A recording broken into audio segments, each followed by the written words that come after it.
हमारे जीवन के दो पक्ष हैं, एक बाहर है, एक भीतर है। बाहर प्राणी पदार्थ परिस्थितियों का व्यवहार है और भीतर आत्मा है, उसका पक्ष अध्यात्म है। जीवन भर व्यवहार भी जुड़ा रहता है। अगर बाहर खलबली है तो भीतर में शांति पाना मुश्किल है। बाहर जो संभाल लेता है उसका भीतर ठीक हो जाता है, और जो भीतर संभाल लेता है उसका बाहर ठीक हो जाता है। एक लड़की ससुराल गई, पहली बार ससुराल गई।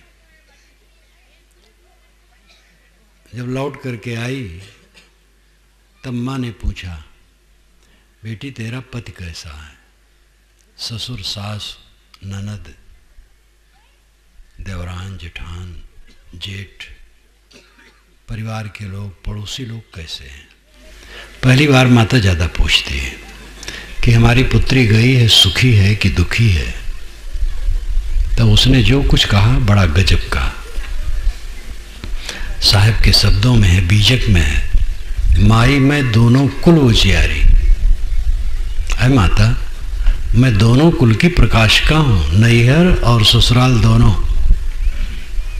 सास ननद पटिया मिल बदलो, भसुरई परले उगारी। जब मैं यहाँ से गई ससुराल और जैसे डोला से उतरी, सास और ननद को पकड़ करके अपनी खाट की पाटी में बांध दिया।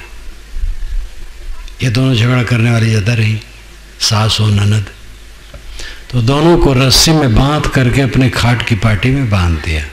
सास ननद पटिया मिल बदलो, भसुर ही परलो गारी। भसुर नाम जेठ। जेठ को मैंने खूब गाली दी। हमारे पति से वो बड़े हैं तो वह कुछ कह सकते थे, तो तुरंत इतनी गाली दी कि उनका कच्चा बैठ गया। फिर वो कुछ हिम्मत नहीं कभी कर सके बोलने के लिए। जारो मांग में तास नार की जिन सरवर रचल धमारी। एक स्त्री घर में ऐसी थी जो बहुत धमारी मचाने वाली, उधम बान मचाने वाली। उसकी मांग मैंने जला दी, राण कर दिया उसको। पार परोसिन करो कलेवा संगई मुद महतारी। जना 5 कुखिया मिल रख लो और दुई औचारी। 5 जने घर में और थे तेज तर्रार, तो उनको कांख में रख करके पीस दिया, रगड़ दिया। 2-4 और थे, उनको पीट पाट दिया, सब ठंडे हो गए। पार परोसन करो कलेवा संगई बुद्धि महतारी। पार परोसने थी, कभी झगड़ा कर सकती थी, तो उनको जलपान में मैं खा गई। संगई बुद्धि महतारी, और है माता तुम तो यहाँ हो, तो बुद्धि माता को मैं वहाँ साथ में रखती हूँ। सहजे बपुरे सेज बिछावल, सुतलो में पाँव पसारी। अब मेरे पद की बात जो है वो तो बड़े सरल है, सहज, इतने सहज हैं। धान वे कूटें, आटा वे पीसें, भोजन वे पकावें, मुझे स्नान करावें, मेरे कपड़े धोएं, मेरे बर्तन धोएं, सब कुछ वे करते हैं, दिन रात मेहनत करते, इतने सरल हैं। यहाँ तक कि मैं भोजन कर लेती हूँ तो मेरा बिस्तर वो बिछा देते हैं। सहजे बपुरे सेज बिछावल, सुतले में पाँव पसारी, मैं पाँव पसार के सो जाती हूँ। पति मेरे बड़े सरल हैं। माता, इस प्रकार मेरा सुख पूर्ण है। अब आप सोचिए, आपको ऐसी बहू मिले तो क्या घर की दशा होगी। और साहब भी कैसे कहते हैं, अद्भुत अद्भुत बात कहते हैं, लेकिन इसका अर्थ इतना ऊंचा है। ये तो अर्थ का ऊपर का खोल है। आत्मा मां है, मनोवृत्ति उसकी पुत्री है। तो आत्मा मां से मनोवृत्ति कहती है, वह मनोवृत्ति जो आत्मलीन हो गई है, आत्मस्थ जीवन मुक्त अवस्था में जो मनोवृत्ति है, वो कहती है, माई मैं दोनों कुल उजियारी। अय माता, अय आत्मा माँ, मैं दोनों कुल की प्रकाशिका हूँ, व्यवहार और परमार्थ। सास ननद को पार्टी में बांध देने मतलब है संशय और मोह को मिटा देना। मेरा संशय नहीं कुछ विषय में है, गुजर कैसे होगा इसका संशय नहीं है, प्रारब्ध से गुजर होगा। लोग हमें कुछ कहेंगे तो क्या होगा, सह लूंगी, कोई संशय नहीं। बीमारी हो जाएगी, दवाई हो जाएगी, ज़्यादा बीमारी होगी, सह लूंगी। बहुत ज़्यादा कष्ट होगा, बहुत सहने के खिलाफ होगा तो बदहोशी हो जाएगी, उसके लिए चिंता करने की क्या जरूरत है। कोई प्रेम का वियोग हो जाएगा, दुनिया में वियोग होता है, हमारा भी हो जाएगा। इसलिए संशय मुझे नहीं है। और ननद नेह मोह, मोह मुझे संसार में कहीं नहीं है। इसलिए सास और ननद संशय और मोह को मैंने स्वरूप स्थित की सैया की पार्टी में मानो बांध दिया। भसुर ही परलो गारी, भसुर जेठ, जेठ श्रेष्ठ हैं अहंकार, उनको मैंने खूब गाली दी। मूर्ख, क्या तेरा संसार में अहंकार खड़ा होता है, मेरा धन है, परिवार है, प्रतिष्ठा है, पद है। मैंने कहा मूर्ख तेरा क्या है, जब शरीर तेरा नहीं है तो क्या है। इसलिए अहंकार को मैंने खूब गाली दी। अहंकार झूठा है, मिथ्या है, दम्भी है, मैंने खूब पटकारा अहंकार को। जना 5 कुखिया मिले रख लो, 5 जन, आँख नाक कान जीभ चाँद, ये बड़ी प्रचंड है। 5 ज्ञान इंद्रियां, इनको कोख में कांख में रख करके मसल दिया, दमन कर दिया। आंखें संयत, कान संयत, नाक संयत, जीभ संयत, चाम संयत, सारी इंद्रियां संयम में बैठ गईं। ये इधर उधर चंचल नहीं होती। जना 5 कुखिया मिल रख लो, और 2 औचारी, 2 शुभ शुभ वासनाएं, इनका भी दमन कर दिया। 4 चतुष्टय अंतःकरण, मन चित बुद्धि अहंकार, इनका शमन कर दिया। पार परोसिन करो कलेवा, संगहि बुद्धि महतारी। पार परोसिन सामान्य राग द्वेष की बातें, उस पर तो ध्यान ही नहीं देती हो, मानो कलेवा कर गई। कहने वाले कहते हैं, कहते रहने, उसमें क्या फर्क पड़ता है। कहने सुनने से कोई बच सकता है, कोई बचा नहीं आज तक। महाराज राम लंका पर विजय करके जब अयोध्या गए तो उनकी गद्दी हुई, राजगद्दी हुई। सीता जी महारानी बन के बैठी, लेकिन अयोध्यावासी को दोनों से संतोष नहीं था और ताना मारते थे। आप लोगों ने सुना होगा धोबी ने ताना मारा। धोबी का प्रचार बहुत हो गया। वाल्मीकि रामायण में धोबी का नाम भी नहीं, वहाँ जन जन की आवाज़ है। एक शाम को जब श्री राम बैठे भोजन करके, तो उनके कुछ मित्र थे जिनको तनख्वाह दी जाती थी और मित्र का दर्जा रहता था, जिससे शाम को हंसी विनोद करके राजा का मन हल्का कर दे। दिन भर राजकाज से दबा हुआ मन, उलझा हुआ मन हल्का हो जाए। इस प्रकार कई मित्र के रूप में सर्विसमैन थे। उनसे उन्होंने पूछा, मेरे लिए, मेरी पत्नी के लिए, मेरी माताओं के लिए, मेरे राजकाज के लिए, मेरे चरित्र के लिए अयोध्या में क्या चर्चा है। उन लोगों ने कहा सब चर्चा अच्छी, एक चर्चा खराब है। सीता जी लंका में इतने दिन रहीं, करीब करीब 21-22 महीने वो रही होगी। श्री राम ने उनको ला करके फिर पत्नी बना लिया। तो हम लोगों की पत्नियां कहीं भी रहें, हमें भी बनाना पड़ेगा, अपनी पत्नी मानना पड़ेगा। ये कष्ट है, प्रजा में बौखलाहट है। ये सुन करके श्री राम को मानो सांप छू गया, सन्न हो गए। वे पहले से ये चर्चा सुनते थे, इसलिए अंतिम था, उनको बड़ा क्लेश हुआ। कहा अच्छा जाओ तुम लोग घर जाओ, अपने सबको भेज दिए।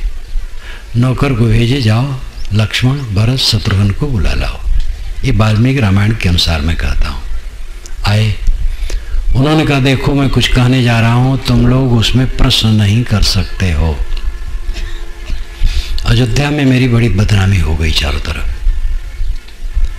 और लक्ष्मण सुमंत को सुबह ले लो, रथ ले लो, सीता जी से कहो कि तुम ऋषियों के आश्रम में 1 रात और दिन रहने की इच्छा करती थी, तो भैया कहे हैं कि ले जाओ घुमा लाओ। ऐसा कह के ले जाओ। जब वहाँ ले जाना तो वाल्मीकि आश्रम के वन में गंगा पार उतार देना और कह देना कि तुम्हें वह सदा के लिए छोड़ दिए हैं, क्योंकि बड़ी निंदा होती है। तीनों भाई सुन करके कुछ नहीं बोले, सब सन्न रह गए।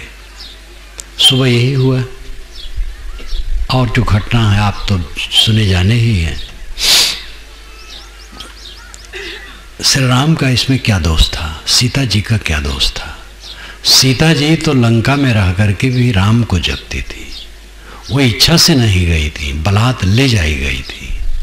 रावण के बारंबार कहने पर भी वह श्री राम के लिए श्रद्धालु थी, रावण के लिए नहीं। सीता जी बिल्कुल निर्दोष थी, लेकिन अयोध्यावासी उन्हें नहीं समझ सके, श्री राम को भी नहीं समझ सके। श्री राम महान हैं, जिन्होंने एक वचन कहते ही 14 वर्ष का वन ले लिया, ऐसा त्यागी पुरुष, उनको कुछ न कहें। वो उचित सोचे होंगे तब सीता को रखें, ऐसा संतोष नहीं हुआ। अयोध्यावासियों में इसका घोर असंतोष था, लेकिन जब सीताराम नहीं रहे तब आज जाकर के आप अयोध्या में देखो, गली गली में सीताराम सीताराम सीताराम जपा जा रहा है। जब वे थे तो उनके प्रति विरोध था, अब नहीं है तो सीताराम सीताराम जपा जा रहा है। सारी दुनिया की ये कथा है। कोई महापुरुष जब रहता है उसके प्रति ईर्ष्या, घृणा, निंदा, बुराई इस संसार में है। जब चले जाते हैं तब मूर्ति बना करके पूछते हैं और गुणान बात गाते, कीर्तन करते हैं। तो ये पार पड़ोसिन है, इधर उधर की निंदा फिंदा, कहा कोई बात। माता मैंने उसका जलपान कर लिया, कुछ मन में नहीं है, कोई कहता रहे कोई फर्क नहीं पड़ता है। मेरे पतिदेव बड़े सहज हैं, सहजे बपुरे सेज बिछावल सुतले म पाँव पसारी। सहज समाधि, आप कबीर साहब की भाषा की बात सुने, संतो सहज समाधि भली। सहज समाधि के दो रूप हैं, हंसते खाते बोलते काम धंधा करते, मन निर्मल निर्ग्रंथ प्रशांत आनंदमय।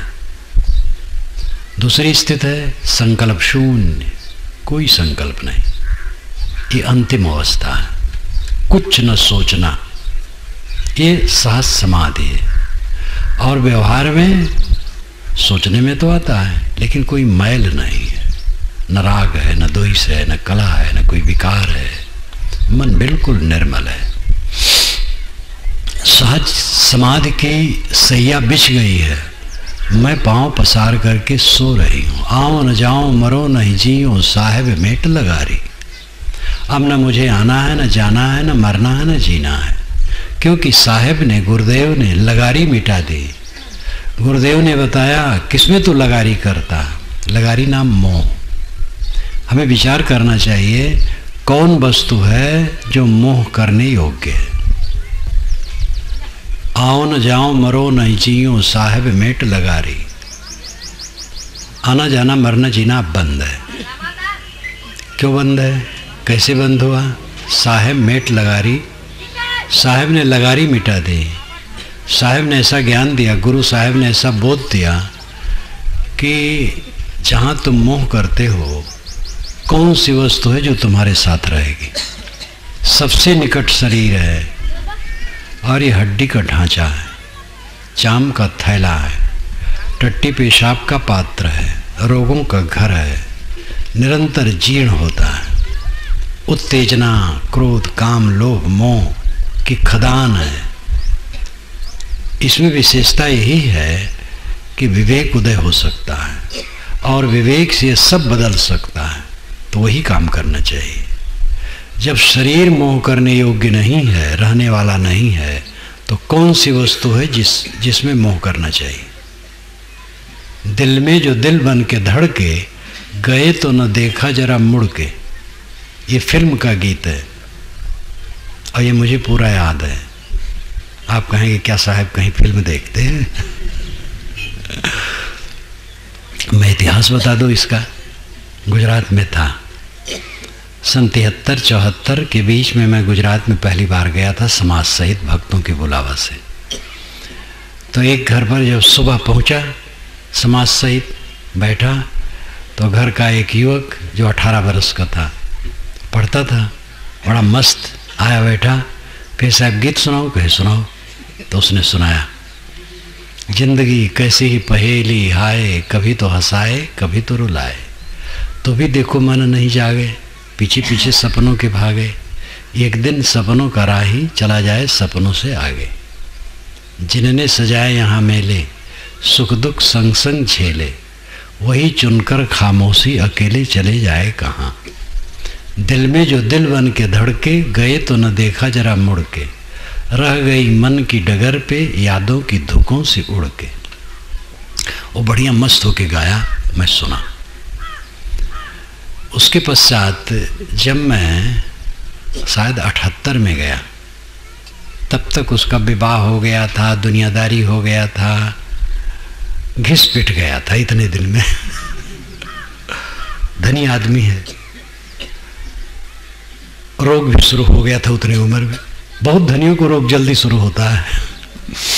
आया उसके यहाँ फिर निवास हुआ। मैंने कहा वो गीत सुनाओ, कहे साहब भूल गए। भूल गए राग रंग, भूल गई खजड़ी, तीन चीज नाई भूला, लोन तेल लकड़ी। ये अवध क्षेत्र में कहावत कहते हैं। तो मैंने कहा मैं सुना दूं, तो मैंने सुना दिया। मैं गाया नहीं, जैसे अभी सुना वैसे सुना दिया। तो जब जाता हूँ तब कहता हूँ सुना। अब तो 50 के करीब हो गया होगा, 45-50। तो हंसता है, कहे साहब मुझे तो भूल ही गया है, और मैं सब समय उसको सुना देता हूँ। फिल्म के तर्ज में भले है, लेकिन ये पूरा वेद शास्त्र और गुरबाणी है। तर्ज से क्या मतलब है? जिंदगी कैसी ही पहेली हाय, कभी तो हंसाए कभी तो रुलाए। जवान लोगों को हंसी बहुत आती है, बूढ़ों को बेचारों को हंसाओ तो भी हंसी नहीं आती। एक दिन ऐसा आता है, ये जवान लोग जो अहंकार गांठे बैठे हैं, समझ लें बूढ़े होंगे, अब हाथ जमीन में टेक करके उठना पड़ेगा। एक बूढ़ा जा रहा था, कमर झुकी थी, तो एक मनचले जवान ने कहा बाबा एक कितने में धनुष खरीदे हो? कमर झुकी थी तो व्यंग किया, कहा बेटा ये बिना पैसे की मिलता है, जीते रहोगे तो तुम्हें भी मिल जाएगा। और आगे बढ़ा तो एक दूसरे ने व्यंग किया, बाबा क्या खोजते हो? कमर झुकी होने से आदमी नीचे देखते चलता है। बाबा क्या खोजते हो? कहे बेटा जवानी खोजता हो। जितने यहाँ बूढ़े बैठे सब जवान थे, इसलिए जवान लोग भी सावधान। जिंदगी ऐसी ही पहेली हंसाए कभी तो रुलाए, तो भी देखो मन नहीं जागे। इतने पर आदमी जगता नहीं, पीछे पीछे सपनों के भागे, सपनों के पीछे भागता रहता है। बूढ़े जितने बैठे हैं उनकी जवानी सपना हो गई, उनका सुहाग रात, विवाह का दिन। किसी बूढ़े से आप पूछो, यहीं बैठे जितने बूढ़े हैं उनमें से किसी से पूछो कि बाबा जब आप दूल्हा बने थे आज कैसे लगता है, तो उसको गुस्सा आ जाएगा। वो कहेगा क्या बनूं, बेवकूफ बहुत और कुछ नहीं होता। एक दिन दूल्हा बस, उसके बाद कौन दूल्हा कहता है? जो एक दिन का बने क्या उसमें आनंद है? जो सदा रहे वो आनंद है, उसमें सदा आनंद रहे यह द्वारा। जिनने सजाए यहाँ मेल, सुख दुख संग संग झेले। जो यहाँ मेला सजाता है सुख दुख संग संग झेलना पड़ता है, कोई बच नहीं सकता है। कोई भी हो, गृहस्थ हो विरक्त हो, गृहस्थों यहाँ झंझट है, विरक्त यहाँ भी। तो साधु मनुष्य जो हो, मनुष्य तो होते हैं, सबके स्वभाव अलग होते, विचार अलग होते, संस्कार अलग होते, वहाँ भी सहना पड़ता है। न सहे तो वहाँ भी चलेगा नहीं, हर जगह सहना है। संत पुरुषों को कितना सहना पड़ा है। तथागत बुद्ध, महावीर स्वामी, कबीर साहब, स्वामी शंकराचार्य, गोस्वामी जी, सबको सहना पड़ा है। गोस्वामी जी बेचारे खींच करके कहते हैं, धूत कहो अवधूत कहो, रजपूत कहो जुल्हा कहो को, काहू की बेटी सु बेटा न बाहब, काहू की जाति बिगाड़े न सू। तुलसी सरनाम है गुलाम राम को, जाको रुचे सुख है पुनिसो, मांग के खैबो मसीद का सोइबो, देवो को एक न लेबो को एक न देवो को दो। मुझे चाहे कोई साधु कहो, चाहे अवधूत कहो, चाहे धूर्त कहो, चाहे जल्हा कहो, कोनो फर्क नहीं है। हमें अपने लड़का के किसी की लड़की से शादी नहीं करना है। ये भी कहते हैं आप हमें अपने लड़का का किसी की लड़की से शादी नहीं करना है। ये नहीं कहते हमारी लड़की से किसी के लड़का नहीं करना है। गोस्वामी जी भी बड़े सावधान हैं, चतुर हैं। काहू की बेटी सो बेटा न ब्याह, काहू की जात बिगाड़ न सो। किसी की जात में मिल करके किसी की जात थोड़े बिगाड़ना है। राम का गुलाम मैं हूँ प्रसिद्ध, मांग के खाना और किसी मस्जिद में सो जाना है। मांग के खैबो मस्जिद के सोइबो। एक जगह और कहते धूत कहो साधु जाने महासाधु, खल जाने महाखल, बानी झूठ फूर के उठत हबूब है।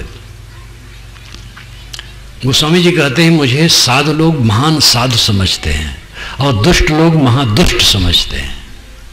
मेरे लिए झूठ फूर की बानी की लहर उठती रहती है। गोस्वामी जी बेचारे दुष्टों की भी वंदना किए हैं और काशी में उनको न मालूम क्या क्या परेशान किया गया। पंडितों ने उनके लिए तो बड़ा तिरस्कार किया। कबीर साहब कहते कहीं कबीर सब खलक से आना, इनमें हम ही अनाड़ी। ये खलक संसार के सभी लोग सयाने, मैं ही अनाड़ी हूँ। सभी महापुरुषों मैंने श्री राम के लिए कहा ही, इतने बदनाम किए गए। संसार ऐसा है, सहने की सिवा कोई चारा नहीं है। सुख शांति के लिए सहना जरूरी है। जो यहाँ मेला सजाएगा सुख दुख संग संग झेलेगा। दिल में जो दिल बन के धड़के गए तो देखा जरा मुड़ के। विवाह के समय जिनका परस्पर में संस्कार गठन हुआ था, एक दूसरे को माला पहनाए थे, एक दूसरे को जीवन भर निभाने के लिए शर्त रखे थे, वे जब गए तो मुड़ के देख न सके। देखने कोई चारा नहीं है। अपने प्रिय के वियोग को देखने के लिए पहले से कमर कस के तैयार रहो। आदमी भूल जाता है, लगता ऐसे सब रहेगा, ऐसा नहीं रहेगा। क्षण क्षण पानी की धारा की तरह सब बदलता है। पानी के बुलबुले, मृग मरीच का, जेठ की धूप की लहरियों में पानी का आभास और पानी नहीं होता है, केवल भ्रम होता है। ऐसे दुनिया में सुख का आभास केवल होता है। दुनिया में कहीं सुख नहीं है। दुनिया दुखों से भरी है, दयनीय दशा है। वही सुखी होता है जो अपने मन को इस दुनिया से ऊपर रखता है। काम करो, परिवार का पोषण करना जरूरी है, अपना पोषण करना जरूरी है। हमारे शरीर के रक्षक दूसरे हैं, हमें भी दूसरे की सहायता करनी चाहिए। ये सब काम करना पड़ेगा। लेकिन ये सब काम करने के बाद जो असली काम हो क्या करना। आप क्यों कमाते हैं? खाने के लिए। क्यों खाते हैं? जीने के लिए। क्यों जीते हैं? इसका पता नहीं। यही अज्ञान है। कमाएं खाने के लिए, खाएं जीने के लिए और जिए मुक्त होने के लिए। इसी जीवन में रहते रहते मुक्त हो जाओ। इस जीवन में रहते जो मुक्त न होगा, मरने में क्या मुक्त होगा? साहब ने कहा है, जियत न तरो मुए का तरी हो, जियते जो न तरे।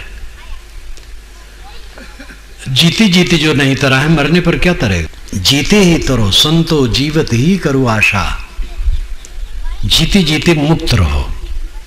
जो हो गया हो गया, हो जाने दो। प्रिय कवियोग हो गया, हो जाने दो। हाय हाय मत करो, काम करो।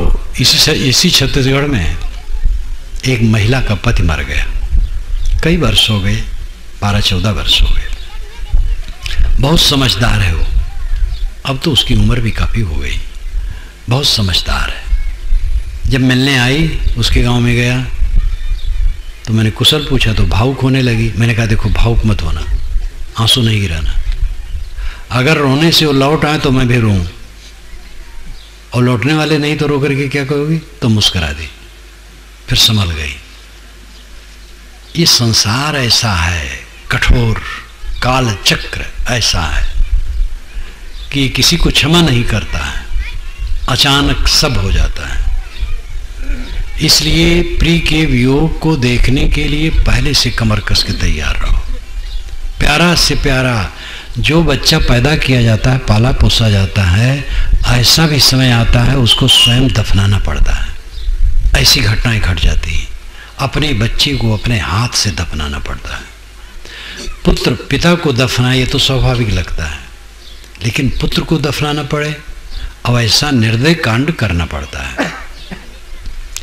विवाह हुआ, एक व्यक्ति का विवाह, युवक का विवाह हुआ, और विवाह के बाद वो स्कूटर से जा रहा था, ट्रक ने ऐसा धक्का मारा कि सड़क पर ही मर गया। एक घटना नहीं तो घटना होती रहती है। क्रूर काल किसी को छोड़ता नहीं है।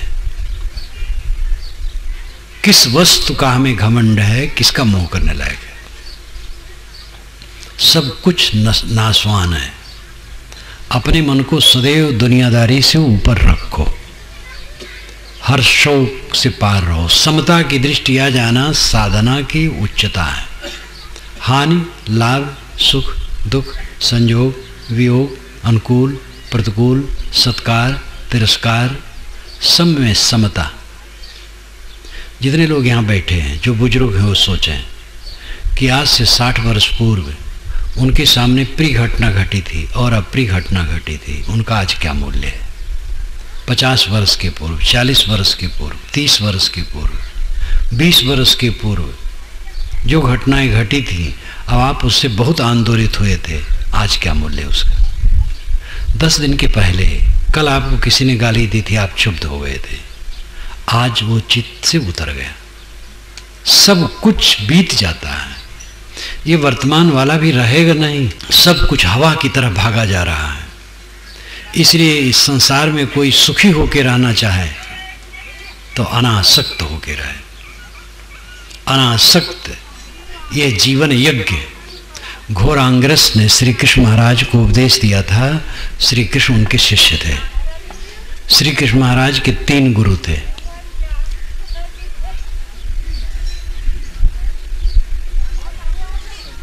कुल गुरु थे गर्गाचार्य और शिक्षा गुरु थे सांदीपनी। उसको तो आप सुने भी होंगे, सांदीपन के आश्रम में रह करके वे पढ़े थे, सुदामा मित्र थे उनके। और आध्यात्मिक गुरु थे घोरांगिरस। छांदोग्य उपनिषद जो ऐतिहासिक पुस्तक है और प्रामाणिक पुस्तक है, उपनिषद है, उसमें कथा आती है। घोरांगिरस ने कृष्ण को शोक से पार लगा दिया। घोरांगरस ने ऐसा उपदेश दिया कि कृष्ण की तृष्णा शांत हो गई। ये बात आती है। कृष्ण वहाँ भगवान नहीं, भगवान तो पीछे बनाए गए हैं। श्री राम के लिए ही पूरे वाल्मीकि रामायण में भगवान शब्द नहीं है। पूरी वाल्मीकि रामायण में एक जगह भगवान शब्द नहीं। श्री राम ने स्वयं कहा है युद्ध कांड के आखिर में, आत्मानम मानुषम मन्ये रामम दशरथात्मजम। मैं मनुष्य हूँ, मेरा नाम राम है, मैं दशरथ का पुत्र हूँ।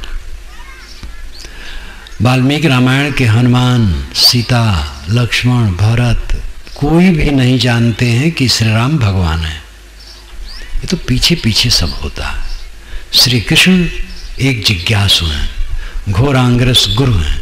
उन्होंने जीवन यज्ञ का उपदेश दिया। जीवन यज्ञ, ये जीवन यज्ञ बना दो। स्वाहा स्वाहा करना बड़ा यज्ञ नहीं है, वो औपचारिक है। हमारे पूर्वज लोग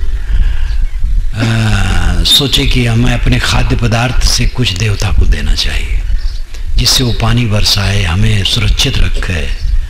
भय से आदमी सब समय ग्रसित था, देवी देवता मनाता रहता था, तो अपने खाद्य पदार्थ से निकाल के अलग रख दिया, तो उसको कीड़े खा गए, पशु खा गए, तो उनको लगा कि देवता पाया नहीं। उनको सूझ हुई अग्नि में हवन करने, तो सुगंधी उड़ी, तो उनको लगा कि देवता ऊपर है, पाया होगा।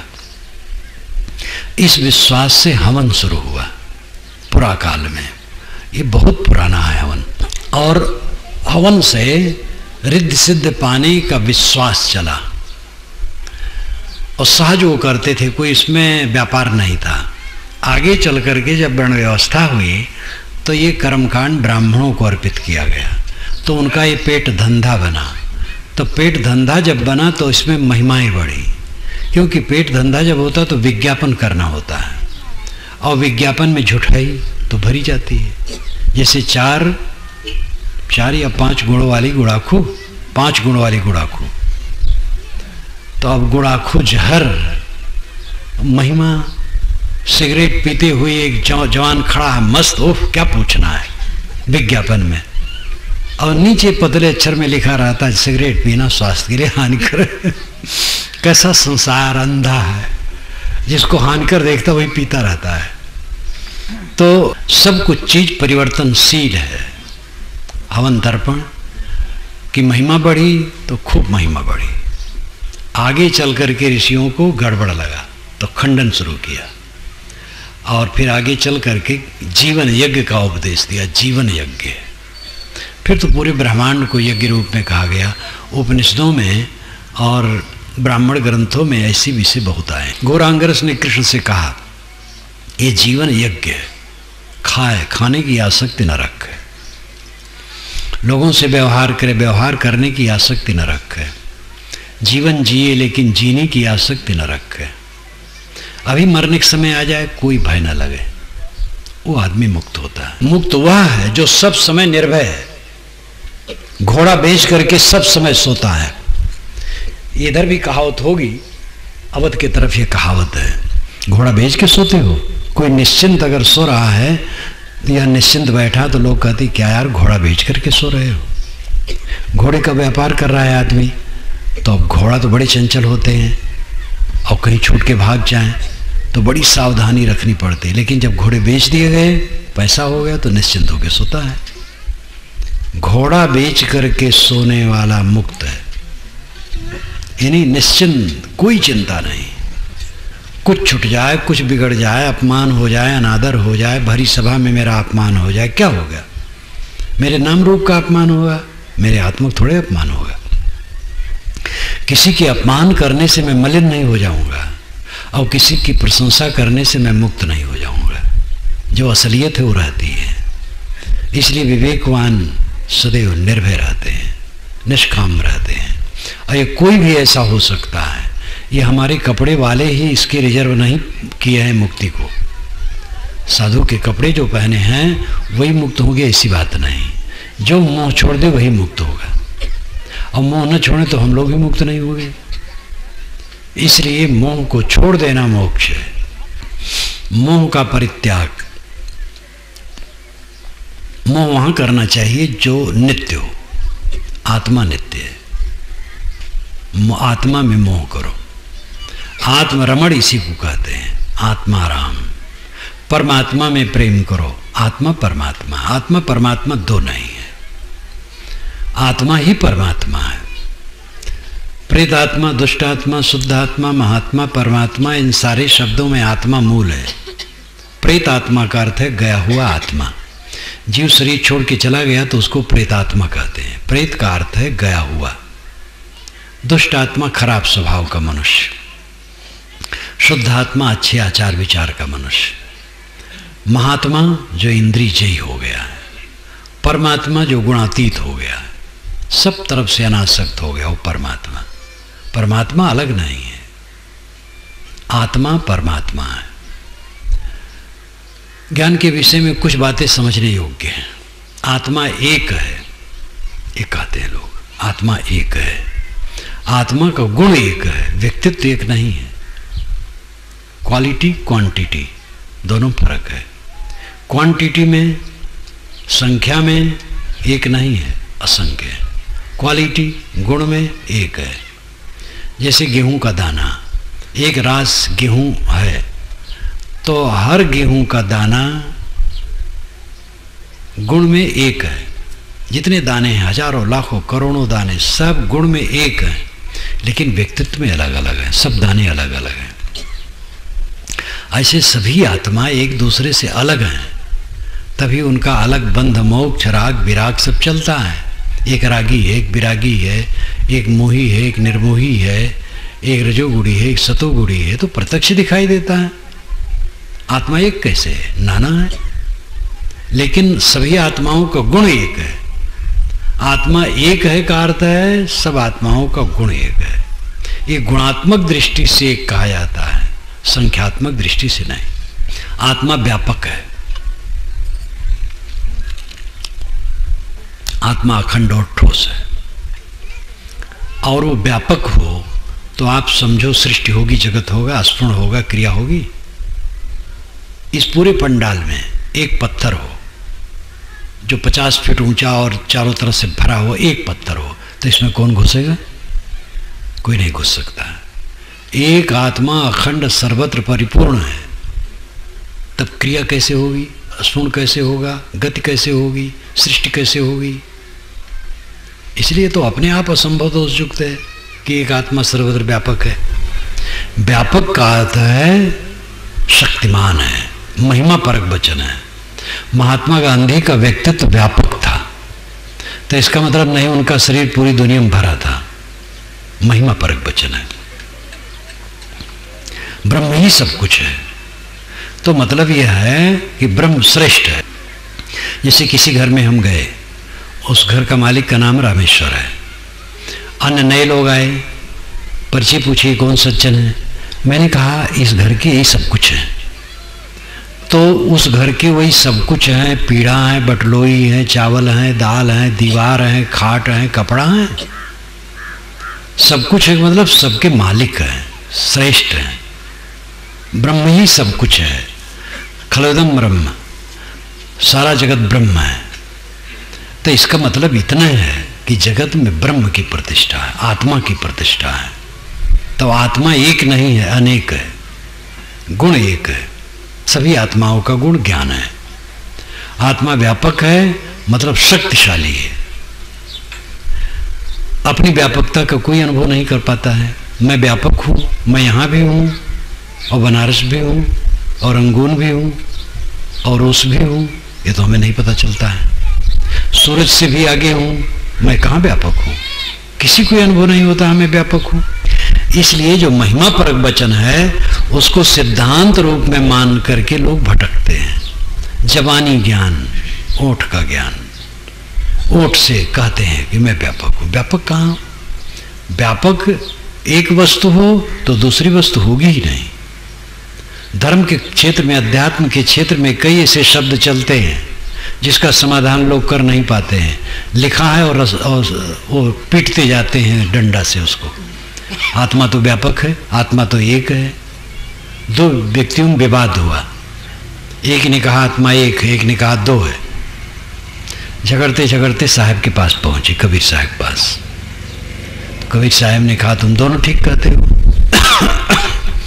एक ने कहा साहब देखो ये कहते आत्मा एक है, दूसरे ने कहा साहब देखो ये कहते नहीं अनेक है। साहब ने कहा दोनों ठीक कहते हो। दोनों ने कहा दोनों ठीक कैसे होगा, एक ठीक होगा? कहने दोनों ठीक है। उन्होंने समझाया तो एक दोहा बनाया जिसको साखी कहते, बीजक में आए। एक कहो तो है नहीं, दो कहो तो गारी, है जैसा रहे तैसा, कहें कबीर बिचारी। अगर एक कहूं तो है ही नहीं, एक है तो दो में बात कैसे होती? बात कैसे होती? बात दो में होती है। अद्वैत का प्रचार भी सभा में की जाती है। इसी क्षेत्र में एक जगह जब मुक्तानंद स्वामी थे तो पलारी के एक भक्त थे। बहुत पुरानी घटना है, ये तो 60 बरस से भी पुरानी होगी। मैं सुना हूँ क्योंकि पहली बार मैं गुरुजी के साथ यहाँ 54 में आया हूँ, 1954 में। तो मैं सुना था। तो पराली के एक भगत थे जो बहुत कट्टर पारखी भक्त थे, खूब समझदार थे।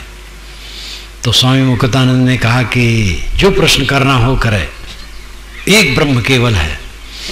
तो आकर के कहे महाराज एक ब्रह्म है, वो किससे ऐसा कह रहा है, किसको सुना रहा है? स्वामी जी परेशान हो गए। मैं अकेले बोलूं तो लोग क्या कहेंगे, पागल है। और लोग हैं तब बोल रहा हूं। उपदेश द्वैत में होता है। काशी में एक वेदांत सम्मेलन चला करता था सुबह। वो वेदांत सम्मेलन मतलब कुछ बूढ़े लोग होते थे, 8-10, तो बैठ करके वेदांत पर विचार करते थे। तो एक दिन वहीं मैं बैठा था, लौट के आया तो जब पहुंचा तो एक पंडित जी दूसरे बैठे थे। उन्होंने कहा महाराज कहाँ गए थे? मैंने कहा वेदांत सम्मेलन में एक ब्रह्म के उपदेश में, तो जोर से हंसे। कहे एक ब्रह्म और उपदेश, एक ब्रह्म में उपदेश कौन करेगा, कौन सुनेगा? तो सबको लगता है। तो ये कहाँ है? नाना है सब, देखो बहुत लोग हैं, एक कहो तो है नहीं, अनेक आत्माएं हैं और जड़ तत्व अनेक हैं, एक जड़ तत्व में असंख्य कण हैं, तो एक कहाँ है? लेकिन जब समाधि में पहुंचे, चित्त शांत हो गया तो अकेला हो गया, अद्वैत हो गया। वहां द्वैत कहाँ है? अद्वैत होता है समाधि में, सबको मिला करके अद्वैत नहीं होता है। कैवल्य रह जाना समाधि है और वही अद्वैत है। जब संकल्प शांत हो गए तो अकेला रह गया, बस अद्वैत हो गया। तो साहब कहते उस अवस्था में द्वैत को हो तो गाली देना है उसको, इसलिए है जैसा रहे तैसा, कहें कबीर विचार। जगत नानात्मक है और परमार्थ अद्वैत है। जनन मरण करणानाम प्रतिनियमाद युगपत प्रवृत्तेश्च पुरुष बहुत्तम सिद्धम त्रैगुण विपर्याच्चैव। ईश्वर कृष्ण ने कारिका में कहा है, सांग कारिका में 2000 वर्ष पूर्व की यह रचना है। जनन मरण करणानाम प्रतिनियमाद युगपत प्रवृत्तेश्च। जन्म सबका अलग अलग समय में हुआ है, तो एक कैसे है? जनन मरण और मरण अलग अलग समय में होता है, तो एक कैसे है? कर्णानाम प्रतिनियमात, कर्णों के प्रतिनियम। कर्ण नाम जानने के साधन, आंख नाक कान जीभ चाम मन, ये 6 कर्ण हैं। 5 बाह्य कर्ण है, 1 अंतःकरण है। आंख नाक कान जीभ चाम ये 5 ज्ञानेंद्रियां बाह्य कर्ण हैं और मन अंतःकरण है। इनके नियम अलग अलग सब देहधारियों के हैं। अयुगपत प्रवृत्तेश्च, और प्रवृत्त सबकी अयुगपत है, युगपत नहीं है। एक आदमी खड़ा हुआ तो दुनिया भर के लोग खड़े हो गए, एक आदमी लेट गया तो सब लोग लेट गए, एक आदमी सो रहा है और दूसरा हल्ला कर रहा है, तो अयुगपत प्रवृत्ति है, युगपत नहीं, एक साथ नहीं है। और त्रैगुण विपर्याच्चैव, तीनों गुणों में विपर्य है, कोई सतोगुणी है, कोई रजोगुणी है, कोई तमोगुणी है। इसलिए पुरुष बहुत्तम सिद्धम, आत्मा बहुत है। पुरुष नाम आत्मा, पुरुष का अर्थ होता है जो आगे आगे ज्ञान प्रकाश करता रहे। पुरुष में 2 पद है, पुरुष शब्द में पुर और उष। पुर नाम आगे, उस नाम जलाना, इसीलिए उषा कहते हैं। सूरज उगने के पूर्व जो पूरब तरफ प्रकाश का आभा निकलता है उसको उषा कहते हैं। उषा का वेद में बहुत बढ़िया वर्णन है। ऋग्वेद में जैसे उषा का वर्णन है, पूरी दुनिया के साहित्य में उतना सुंदर वर्णन उषा का नहीं है। मैंने अपने वेद में इसको व्यवस्थित ढंग से रखा है। उषा, उषा जलाने वाली, प्रकाश करने वाली, उस जलाना। पुर उस, पुरुष, पुर नाम आगे, उस नाम जलाना। आगे आगे जो ज्ञान प्रकाश करता रहे वो पुरुष है। ये आत्मा आगे आगे ज्ञान प्रकाश करता रहता है, इसलिए आत्मा पुरुष है। पुरुष बहुत्तम सिद्धम, ये आत्मा अनेक हैं, ये सिद्ध है। तो ये सब बातें भी समझने की बात है। कितने लोग बस कह दिए आत्मा एक है और आत्मा व्यापक है। दोनों बात अनुभव में नहीं है, जो कहते हैं जो सुनते हैं दोनों को। बड़े बड़े वेदांती झाड़ते रहेंगे मैं व्यापक हूँ, लेकिन उनको जब जरूरत पड़ेगी तो शिष्य को पत्र लिखेंगे, फोन करेंगे। व्यापक हो तो वैसे बात कर लो, हर जगह है ही हो, कौन व्यापक है? तो शब्द को चल रहे हैं, बस पीट रहे हैं लकीर, कोई विचार नहीं करता है। विचारवान बनो, विवेकी बनो, जो युक्त प्रमाण के सहित हो बात मान्य है। जो युक्त प्रमाण के सहित न हो तो महिमा परक वचन, महिमा में वचन कह दिया जाता है, अतिशोक्त में कह दिया जाता है। आपके लिए कोई पानी लाए पीने के लिए और उसमें घास के 2 कण पड़े हैं, आपने कहा 1 टोकरी इसमें घास डाल दियो, तो 1 गिलास पानी में 1 टोकरी घास कैसे होगी? तो ये अक्षरार्थ नहीं करना चाहिए, ये लाक्षणिक अर्थ है, मतलब उसमें घास के कण पड़े। तो आत्मा अनेक है, एक नहीं है। अब आत्मा व्यापक का मतलब है शक्तिशाली है, ये नहीं कि एक आत्मा हर जगह फैला है। और जगत तीनों काल में नहीं है। इसका मतलब है आत्मा में जगत तीनों काल में नहीं है। जगत में जगत तीनों काल में है। ये चांद, ये सूरज, ये पृथ्वी सब समय है। कुछ ज्ञानी कहते हैं कि जगत ज्ञान मात्र है। पारखी कहते हैं जगत का हम ज्ञान करते हैं, हमारे ज्ञान से जगत का अलग अस्तित्व है। जैसे एक टेबल है हमारे कमरे में, अगर हम कहें टेबल ज्ञान मात्र है, हम जानते इसलिए टेबल है, हम न जाने तो टेबल नहीं है। लेकिन जब हम सो जाते हैं तब भी टेबल पड़ा रहता है, और जब जागते हैं तो फिर देखते हैं। इसलिए हमारे जानने से टेबल है ऐसी बात नहीं, टेबल है हमारे जानने पहले भी पीछे भी है। हाँ, जब हम जानते हैं तो हमारे चित्त से उसका संयोग पड़ता है। ये चांद सूरज, ये पृथ्वी नक्षत्र, हम जाने तो न जाने तो ये हमें, जब हम जानते हैं तो इनका हमारा संयोग होता, नहीं जानते तो संयोग नहीं होता है। ये सहज बात है, इसको स्वीकारना चाहिए। तो जगत तीनों काल में नहीं है, इसका अर्थ है कि जगत आत्मा में तीनों काल में नहीं है, लेकिन जगत में जगत तीनों काल में है। तो इस प्रकार ज्ञान की बातों को भी ध्यान देना चाहिए। आखिर बात अध्यात्म की है कि अपने को समेटो सबसे। गाढ़ी नींद में जब आप जाते हैं तो कैसे जाते हैं? जब सब भूल जाते हैं, और जब तक आपको ख्यालात उठते रहेंगे नींद नहीं आएगी। याद करते रहेंगे कुछ तो नींद नहीं आएगी। याद भूलने लगेगी तब नींद आएगी, और जब याद बिल्कुल खत्म हो गई बस नींद आ गई। इसको कहते सुसुप्ति। सुसुप्ति का अर्थ है अपने को पाना। स्व अपीति सुसुप्ति, अपने को पा गए, महासुखी हो गए। और जागते जागते जो अपने को पा गया फिर क्या पूछना है। सुसुप्ति तो अवस्था जन्य है। एक गर्मी आई, मूर्छा आई, सो गए, दुख खत्म हो गया, लेकिन जैसे जागे फिर दुख शुरू, क्योंकि अज्ञान तो मिटा नहीं है।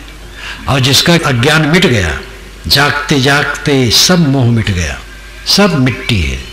देखो यहाँ जितने लोग बैठे हैं सब मिट्टी है। जो दिखाई देता वो मिट्टी है। चेतन तो दिखाई नहीं देता है, वो तो अदृश्य है।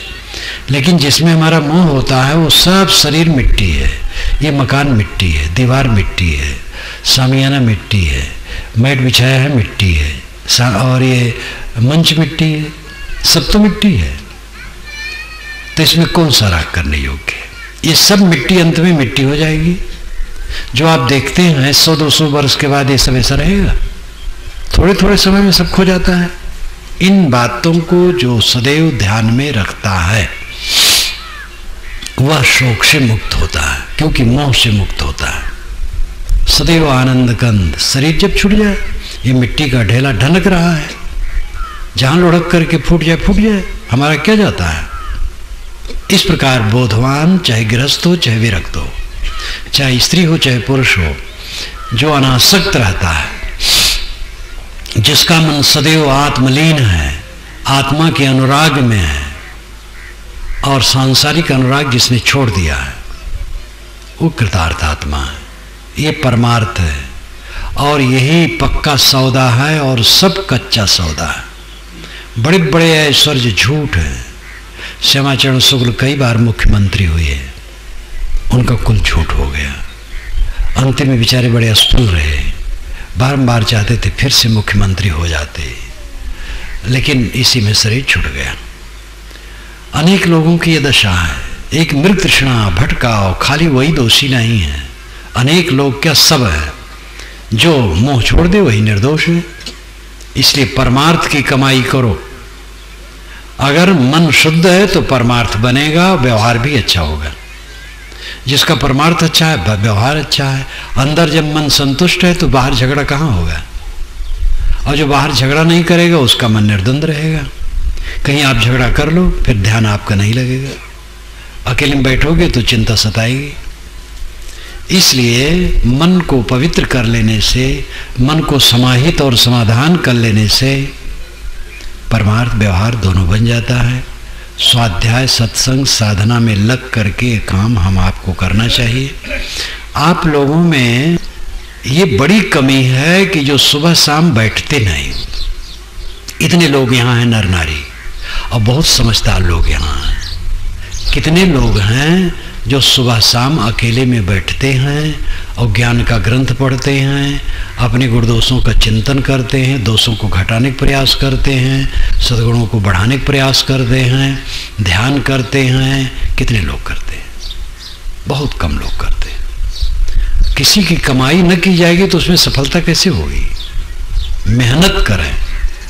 ये रत्न तुल्य समय जा रहा है, रोज समय निकालो, सुबह शाम अकेले में बैठो, अध्ययन ध्यान चिंतन मनन करो और अपने आत्मा में स्थित हो। यही जीवन का फल है।